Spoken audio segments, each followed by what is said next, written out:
Cleopatra अब 15 की हो चुकी थी और पूरे राजमहल में अब उसे सिर्फ एक राजकुमारी नहीं बल्कि भावी रानी की तरह देखा जाने लगा था। हर सुबह वह सभा कक्ष में जाती, जहां मंत्री, सेनापति और सलाहकार राज्य के मामलों पर चर्चा करते और क्लियोपेट्रा सब कुछ ध्यान से सुनती।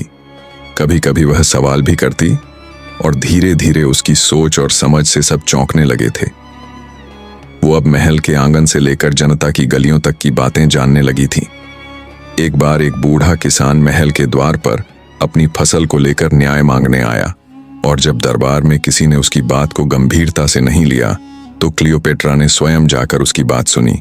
उसने न सिर्फ किसान को न्याय दिलवाया बल्कि यह दिखा दिया कि वह सिर्फ किताबों की नहीं, धरती की रानी बनने जा रही है। उसकी माँ अब उसे कई निर्णयों में शामिल करने लगी थी। वो उसे राज्य की नक्शे दिखाती, सीमा विवाद समझाती और प्रशासनिक ढांचे के बारे में बताती। हर रात क्लियोपेट्रा अपने कमरे में बैठकर उस दिन के फैसलों और घटनाओं को याद करती, कुछ सवाल खुद से करती और उनका उत्तर खोजने की कोशिश भी। अब उसकी आंखों में कोई भ्रम नहीं था, कोई डर नहीं था, बस एक स्पष्ट दिशा थी। उसी दिशा में चलते हुए एक दिन वह महल की छत पर खड़ी होकर दूर नील नदी की ओर देखने लगी। नील की लहरों में उसे अपने सपने दिखाई देने लगे, एक शक्तिशाली, न्यायप्रिय और समझदार रानी का सपना।